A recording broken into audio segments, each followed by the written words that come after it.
Meerut police को कोई अधिकार ही नहीं है पासपोर्ट सीज करने का। मैं यही तो कह रहा हूँ, ऐसे लोग जिनको अपने मतलब कैसे बिना पढ़े ये ऐसी इतनी बड़ी बड़ी पोस्ट पे पहुंच गए, एक बार तो इनकी दोबारा असेसमेंट होनी चाहिए कि इस लायक भी हैं या नहीं है। जब इनको यही नहीं पता पासपोर्ट जब्त कौन करता है, तो ये ऐसे पदों पे पहुंच कहां से गए? मुझे तो इसी बात की हैरानी हो रही है। यूपी में तो पेपर भी बहुत लीक होते हैं ना, और हमारे प्रधानमंत्री स्वयं डिग्री नहीं दिखाते हैं। इन सब की भी डिग्रियां चेक होनी चाहिए। ये चेक होनी चाहिए कहीं ये धोखाधड़ी करके तो एग्जाम पास नहीं किया इन लोगों ने सब। मुझे ही क्या, किसी भी अच्छे वकील को कर लें, अनुज चौधरी और ये सारे प्रशासनिक अधिकारी संभल के जेल में प्राप्त होंगे, ये मेरी गारंटी है। इतना तो कानून की समझ मुझे है। और फिर कोई बगैर डिग्री वाला, जैसे प्रधानमंत्री जी को नहीं कह रहा हूं बगैर डिग्री वाला प्रधानमंत्री बन गया हो और डिग्री दिखा रहा हो, अगर बगैर डिग्री वाले भी ये पहुंच गए धोखाधड़ी से एग्जाम पास करके भी और किसी भी प्रकार से गैर कानूनी तौर से ये आईएएस और आईपीएस ऑफिसर बन गए हों, सरकारी अधिकारी बन गए हों, तो इनकी जब ट्रेनिंग होती है उसमें ये सब चीज़ें पढ़ाई जाती हैं। तो ये छोटी मस्जिद में नमाज पढ़ लो, ये इनको पता नहीं है, तो इसका मतलब इनकी ये मूर्खता दिखाता है।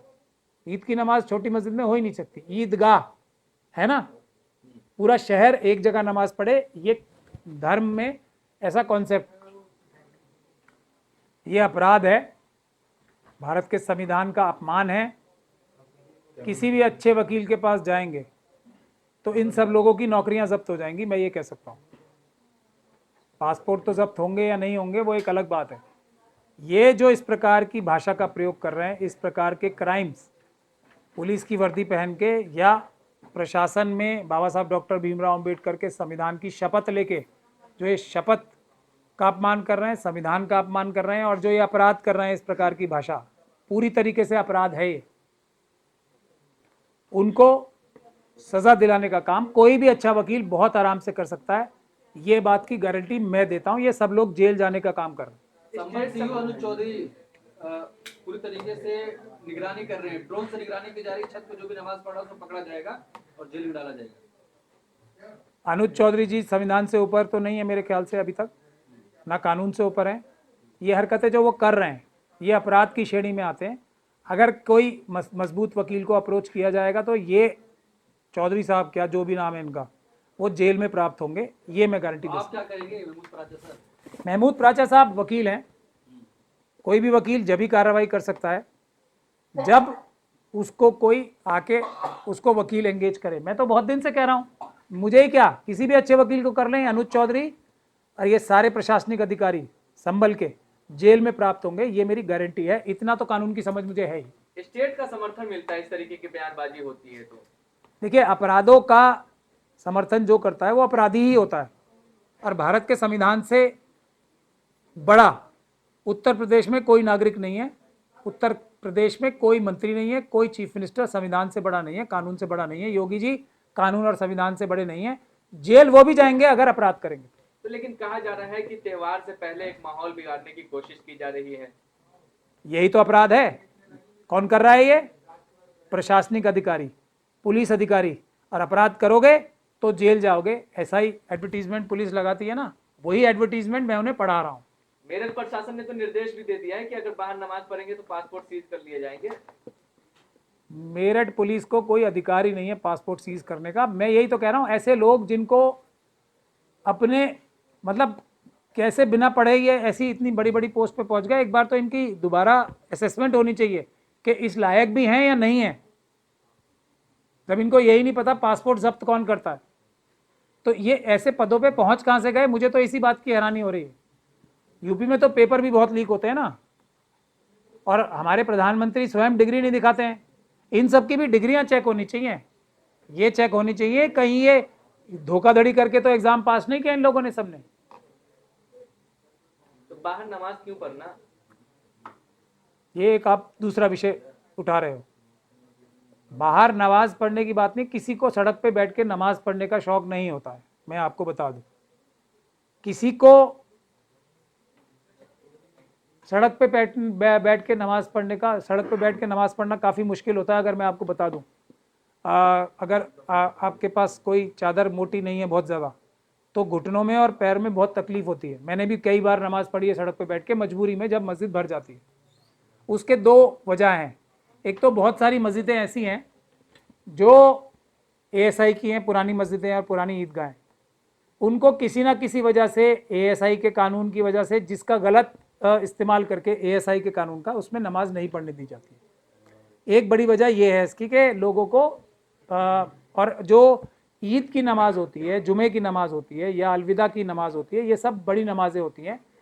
ये हम जो मुस्लिम धर्म है, इस्लाम धर्म है, जो पैगंबर मोहम्मद ने हमें सिखाया है, उसमें ये जो बड़ी नमाजें होती हैं ये बड़ी मस्जिदों में इसलिए पढ़ी जाती हैं क्योंकि ये एक साथ पढ़ने की नमाजें होती हैं। ऐसा नहीं होता जैसा ये लोग बता रहे हैं कि किसी छोटी मस्जिद में पढ़ लो ईद की नमाज, वो नहीं होता। अब मैं वही कह रहा हूँ ना, इन लोगों की डिग्रियां चेक करनी चाहिए, क्योंकि इन्होंने ये सब जो चीज़ें हैं ये तो कोर्स में पढ़ाई जाती हैं ना सारी चीज़ें, और फिर देहरादून में और नैनीताल में जो लोग जाते हैं ट्रेनिंग लेने उनको ये पढ़ाई जाती हैं चीज़ें।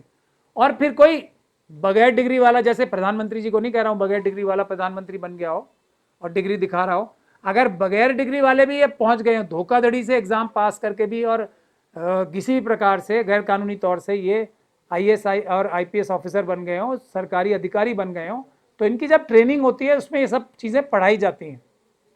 तो ये छोटी मस्जिद में नमाज पढ़ लो, ये इनको पता नहीं है, तो इसका मतलब इनकी ये मूर्खता दिखाता है। ईद की नमाज छोटी मस्जिद में हो ही नहीं सकती, ईदगाह है ना, पूरा शहर एक जगह नमाज पढ़े, ये धर्म में ऐसा कॉन्सेप्ट है। तेरे छत पर भी नमाज अब आगे मैं उस पर भी आ रहा हूँ। अगर इन्होंने किताबें पढ़ी होती, ये पूरी तरीके से वो ना होते जो ये दर्शा रहे हैं अपनी बातों से, तो इन्हें ये भी पता होगा कि घर के अंदर मैं क्या काम करता हूँ। ये पूरी तरीके से अपना घर का जो होता है, हर व्यक्ति मालिक होता है, बादशाह होता है, और कोई अपराध करता है तो उसके खिलाफ कानूनी कार्रवाई होती है। ठीक है, अगर कोई जैसे अडानी जी का जो वो था ना, ये जो अडानी जी के काबू में जो एक तरीके से छीन के उनको पोर्ट दे दिया गया, वहाँ पे हज़ारों, इतनी बड़ी मात्रा में, टनों के माध्यम से मात्रा में जो नशीले पदार्थ मिले थे, कोकेन या क्या मिली थी, वो अपराध होता है। तो कोकेन रखना तो अडानी जी को बिल्कुल अलाउड है। एक संविधान के हिसाब से अपने आप को अपनी धार्मिक जो जिम्मेदारियां हैं वो निभाना अपराध है। ये कोई बेवकूफ़ अधिकारी होगा वही बता सकता है। अनुज चौधरी कह रहे हैं कि आपको होली के रंग दिक्कत है, लेकिन आप एक ही समय में सबको खिलाना चाहते हैं, क्यों रोड पे नमाज पढ़ेंगे? मस्जिद पढ़िए आप। मैं इनकी बात ही नहीं कर रहा ना, इनका नसीब लंबे समय के लिए जेल में है। सिर्फ एक अच्छे लीगल हेल्प की ज़रूरत है जो संभल के निवासियों ने।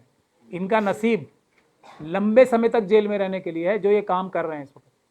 लेकिन एक अच्छे वकील की ज़रूरत है संभल के लोगों को, आज नहीं तो कल मिलेगा ही। वो देखा है ना, अभी आपने सज्जन कुमार जी को कितने सालों बाद सजा हुई है। अभी सनातनों का हीरो बताया जा रहा है अनुज कुमार को। तो पर ऐसा संविधान में और कानून में नहीं लिखा कि जिसको बताया जाने लगे वो हो या ना हो, जो भी, वो जेल में नहीं रहेगा और 20 साल तक जेल में नहीं रहेगा, ऐसा मैंने कहीं लिखा देखा नहीं। और रहेंगे ज़रूर, सिर्फ इसमें मैंने बताया जो मेरी समझ है कानून की, जो मेरा एक्सपीरियंस है, जो भी थोड़ा बहुत है। एक अच्छे वकील की ज़रूरत है, ये कम से कम लंबे समय तक 20-1 साल के लिए जेल में रहेंगे आराम से। तो क्या लगता है ईद की नमाज पे जिस तरीके की बयानबाजी हो रही है, नेताओं की बयानबाजी भी उसी तरीके से हो रही है कि सड़कों को क्यों घेर के रखना? अच्छे वकीलों की ज़रूरत है। आर्टिकल 14 है ना, हाँ, अगर एक ग्रुप के लोग सड़कों को घेरेंगे चाहे 10 मिनट के लिए, तो वो सब लोग जो एक क्षण के लिए भी मना है ना घेरना, कुछ ही मिनटों की होती है नमाज, वो सब लोग जो अपनी धार्मिक वजह से मिनटों के लिए या मिनटों से ज़्यादा या महीनों तक या घंटों तक सड़कें घेरते हैं, उन सबको वही ट्रीटमेंट मिलनी चाहिए या मिलेगी जो नमाज वालों के लिए कही जा रही है। जब तक ऐसा नहीं होता, जब तक नमाज को भी रोकना सीधे तरीके से आर्टिकल 14 का वायलेशन है। सबको अगर रोका जाएगा कि बिल्कुल कोई भी व्यक्ति सरकारी जो सड़कें हैं, कॉमन पैसेजेस हैं, उनका इस्तेमाल अपने धार्मिक कार्यों के लिए कर ही नहीं सकता, कुछ मिनटों के लिए भी नहीं कर सकता, तब तो जस्टिफाइड होगी नमाज रोकना। लेकिन एक चीज़ रोकना और दूसरी चीज़ नहीं रोकना, सीधा जेल जाने के लिए लंबे समय तक के लिए सीधा एक वो है रास्ता, हाईवे है सीधा। सिर्फ अच्छे वकील की ज़रूरत है। कांवड़ियों के लिए रोड को बंद कर दिया जाता, कांवड़िए आ रहे हैं, नॉर्मल रोड नहीं, नेशनल हाईवे को भी बंद कर दिया पुल जाता बरसाए है, जाते हैं। और मुसलमान घरों छत पे नमाज नहीं पढ़ सकता। मैं आपको वही कह रहा हूँ ना, अगर किसी भी और ग्रुप को कांवड़िए समेत अगर रोक दिया जाएगा पूरी तरीके से, मिनटों के लिए भी अलाउ नहीं किया जाएगा सड़क पे चलना या सड़क को रोकना, तभी जस्टिफाई होगा नमाज रोकना। उससे पहले ये 20 साल 25 साल 30 साल जो इकट्ठी सजाएं होंगी ना, अगर ठीक से मुकदमे लड़े जाएंगे तो ये अधिकारी सारे उस रास्ते पे जा रहे हैं। कानून क्या कहता है? मैं बता तो रहा हूँ ये अपराध है। नहीं, अब तक अपराध नहीं था, तब मुसलमान नहीं। नमाज पढ़ता था, हिंदू जो है कांवड़ लेकर चलता था। बिल्कुल, आज अब भी अपराध नहीं है, आज भी नहीं है, लेकिन ये कि एक को नहीं रोकना और दूसरे को रोकना, या सिर्फ अकेले ग्रुप टारगेट करके कुछ लोगों को रोकना, कुछ लोगों को मूछ रखने से मना करना, कुछ लोगों को मोटरसाइकिल पे चलने से मना करना, कुछ लोगों को घोड़ी चढ़ने से मना करना, कुछ लोगों को अपनी धार्मिक वजह से कुछ सरकारी जो रास्ते हैं उनको प्रयोग में लाने से रोकना, बाकी लोगों को ना रोकना, बाकी लोगों को घोड़ी चढ़ने से ना रोकना, या तो सबको घोड़ी चढ़ने से रोक दें, सबको अपनी धार्मिक क्रियाकलाप हैं उनको परमिशन देने से मना कर दें, साफ मना कर दें और उसे अपराध घोषित कर दें। अपराध घोषित करने का काम एक जैसा असेंबली का है, पार्लियामेंट का है, पुलिस का काम नहीं है ये। तो ये नहीं हो सकता कि एक ही सड़क है, 10 मिनट से तो बहुत बड़ा प्रॉब्लम हो जाएगा, और 10 हफ्ते से प्रॉब्लम नहीं होगा, या 6 हफ्ते से प्रॉब्लम नहीं होगा, या 10 घंटे से प्रॉब्लम नहीं होगा।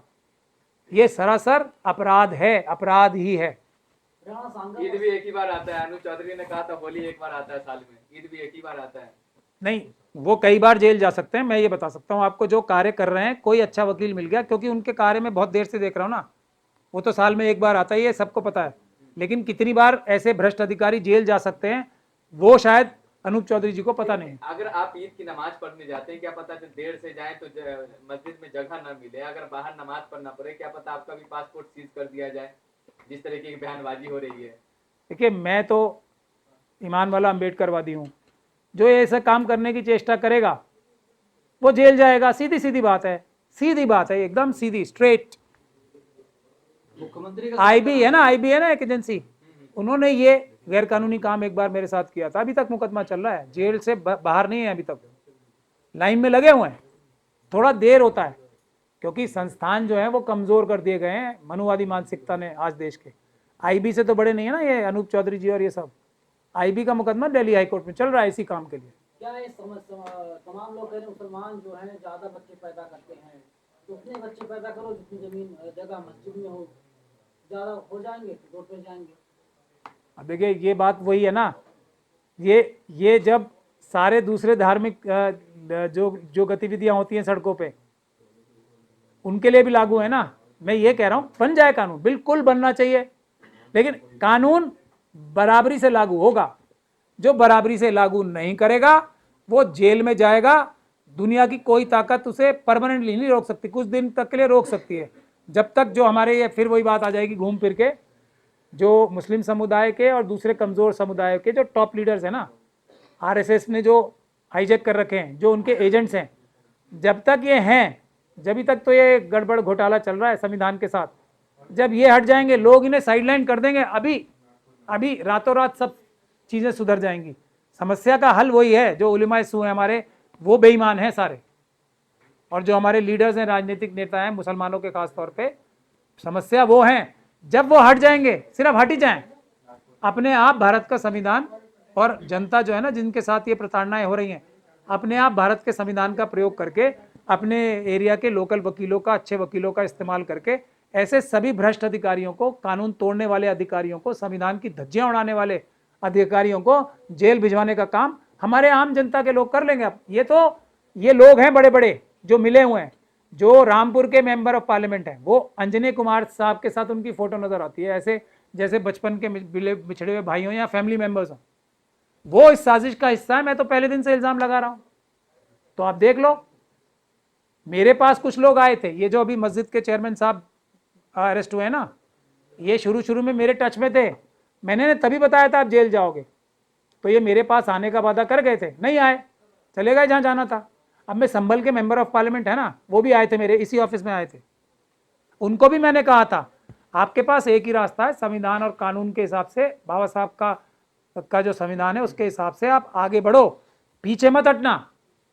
पीछे हटोगे, संविधान से इतना भी हटोगे, संविधान को आप अपना जो है हर समाधान का रास्ता नहीं मानोगे, ये चमचागिरी में लग जाओगे, डर जाओगे, जो आपके पड़ोस के जो मेंबर ऑफ पार्लियामेंट हैं उनके बहकावे में आ जाओगे, या किसी और नेता अभिनेता के बहकावे में आ जाओगे कि हम तुम्हारी सेटिंग करा देंगे, तो आप जेल ही जाओगे। और वो जेल जाएंगे, मैं आप सब लोगों के सामने ऐलान कर रहा हूं, अभी भी सिर्फ कानून और संविधान से ही बच सकते हैं वो, क्योंकि जो सामने लोग हैं वो संविधान की धज्जियां उड़ा के पूरे एक एजेंडा के तहत काम कर रहे हैं। ये संभल के जो मेंबर ऑफ पार्लियामेंट है ना, बर्क साहब, उनके लिए मैं आप लोगों के माध्यम से ऐलान कर रहा हूँ 100% जेल जाएंगे अगर वो संविधान का रास्ता नहीं पकड़ेंगे, अभी भी सेटिंग के रास्ते पे रहेंगे, 100% जेल